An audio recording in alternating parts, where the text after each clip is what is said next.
Chicago and northwest Indiana, supposed to be very dangerous today.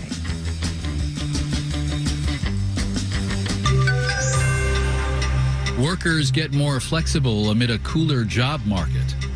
Marketplace Morning Report is supported by Affinity, provider of the CRM for the private capital relationship economy. Affinity knows who has the best relationship with the right startup. Affinity.co/marketplace.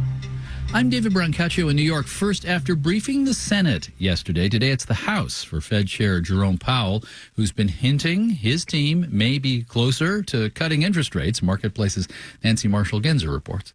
Fed Chair Powell refused to speculate on exactly when we might see an interest rate cut. He told one senator, though, it doesn't seem likely the Fed's next move will be a rate hike.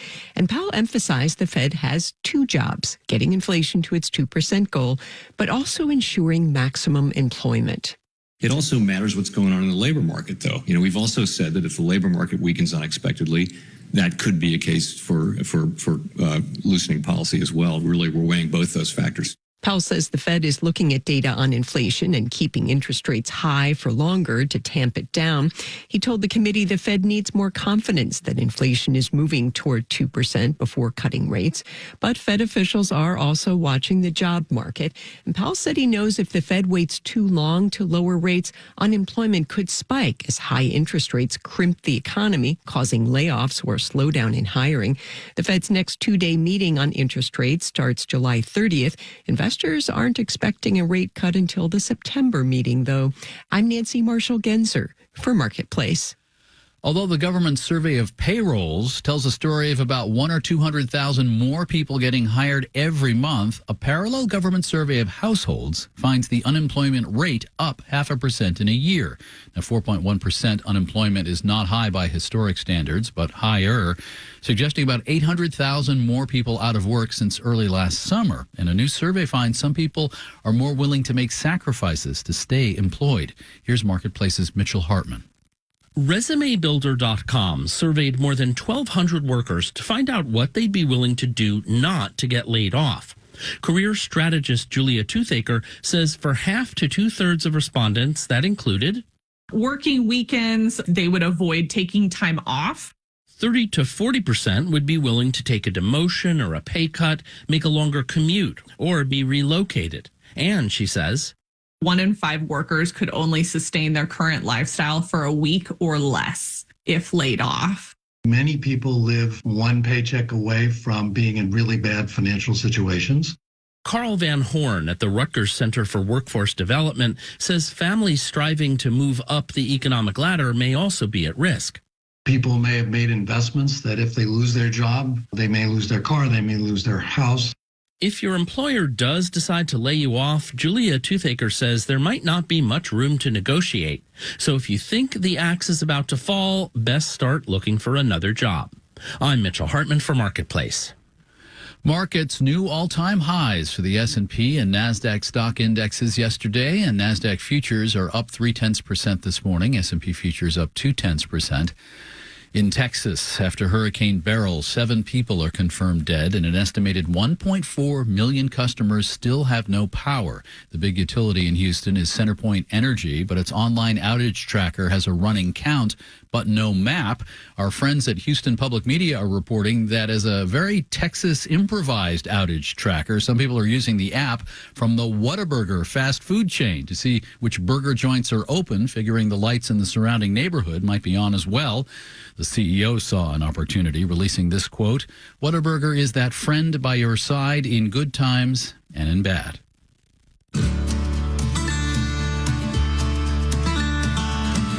Marketplace Morning Report is supported by Progressive Insurance. On the road and at home, customers can simplify their insurance needs and protect what's important by bundling home and auto with Progressive Insurance. Learn more about Progressive and bundling at Progressive.com. And by C3 Generative AI. Verified, traceable answers, secure, hallucination-free, LLM-agnostic, IP liability-free. Learn more at C3.ai. When Beyonce conquered the Billboard country chart with Cowboy Carter this spring, it threw a brighter spotlight on other black artists who do country. That includes roots rocker Jet Holden. The industry did not treat him well until he found a platform created by and for black country music lovers. Now he's signed to its label. Nashville Public Radio's Julie Height has the story.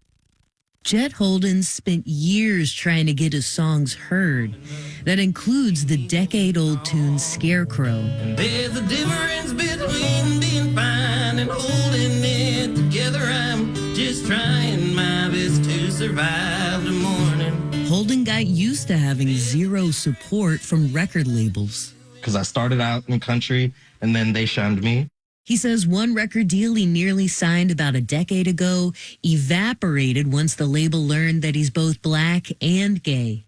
So I went to the rock scene, and then I decided I wanted to be a poet. So I went into the folk scene, and then I decided I wanted to do country again. But the doors remained closed, and in 2021, he was ready to call it quits.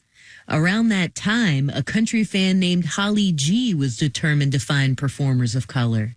There were a few lists of black artists making country music, but there was no central space for them to exist. So she started a blog called The Black Opry.